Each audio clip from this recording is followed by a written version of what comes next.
Welcome to Hoyt's Bowhunting Whitetails. Today is the 29th of December,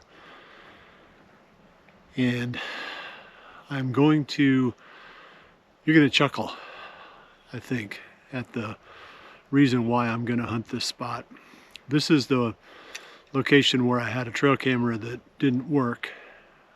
I got pretty much not bad news, but certainly not good news on all the rest of my cameras.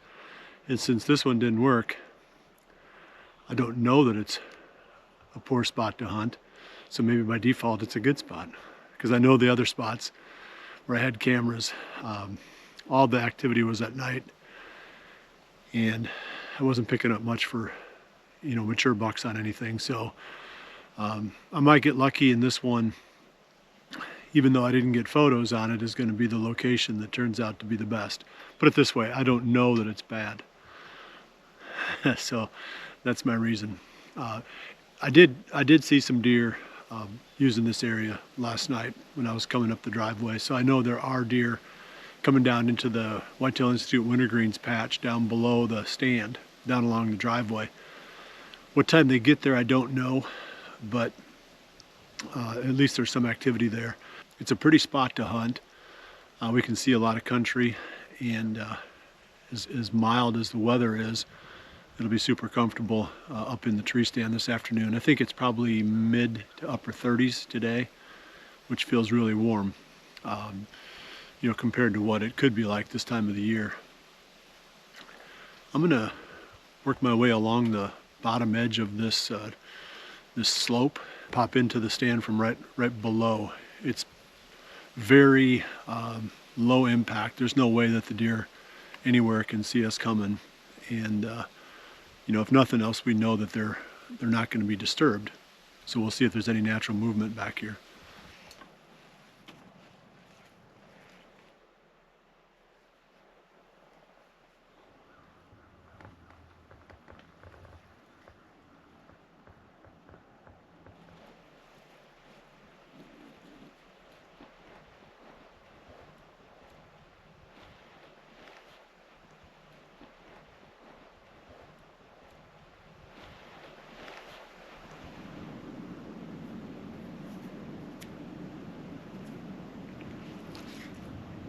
Not doing much.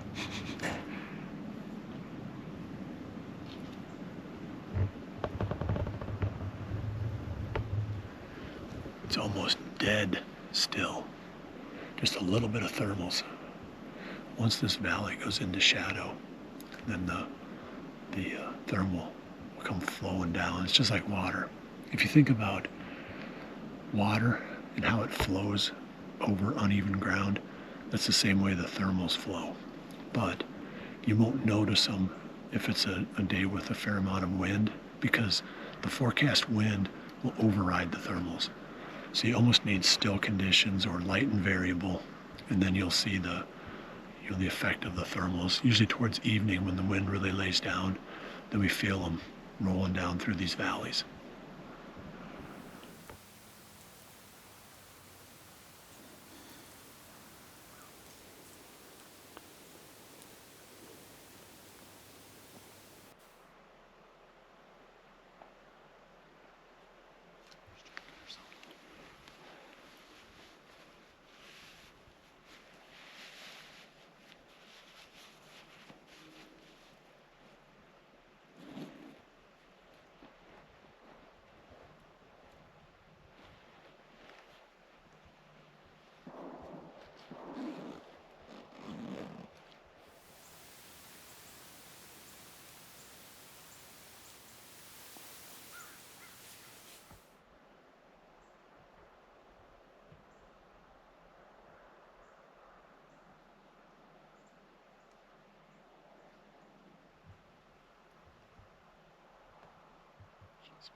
There went my buck.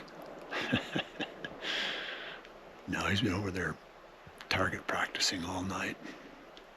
I think the Iowa Army ROTC has got their training day across the valley. Been quite a bit of shooting going on over there.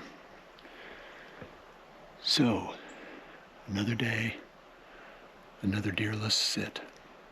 I've got about maybe 20 minutes. The sun has set. It's winding down fast now. But there was really no reason to expect the deer to be moving in daylight. My cameras didn't show any evidence of that. And really, the people I've talked to have all said the same thing, that whatever activity they're getting on their trail cameras, it's way after dark. It's just so mild. And I still think there's that remnant of acorns back in the woods that keeps the deer from coming out in the open very much. I've got probably one pretty good spot left to hunt, but I'm going to save it. I don't think I'm going to hunt tomorrow evening, and then I'm going to wait until my daughter can hunt, or my son. I'm not going to go into that area. It's up by the open gate. There was quite a few deer showing up there, and some of them were coming in there during the day. So that will be early next week. Might be the next time I go. But if something does show up here this evening, we'll bring it to you on the end of this episode. I keep scanning the hill in front of me. It's a cool spot. I mean, you can really see a lot of country. But the deer aren't moving through it. So like I said, if we see something, we'll tag it on. Otherwise, I appreciate you joining me. And I'll see you right back here again in a few days for the next episode of Hoyt's Bowhunting Whitetails. Remember to always dream big.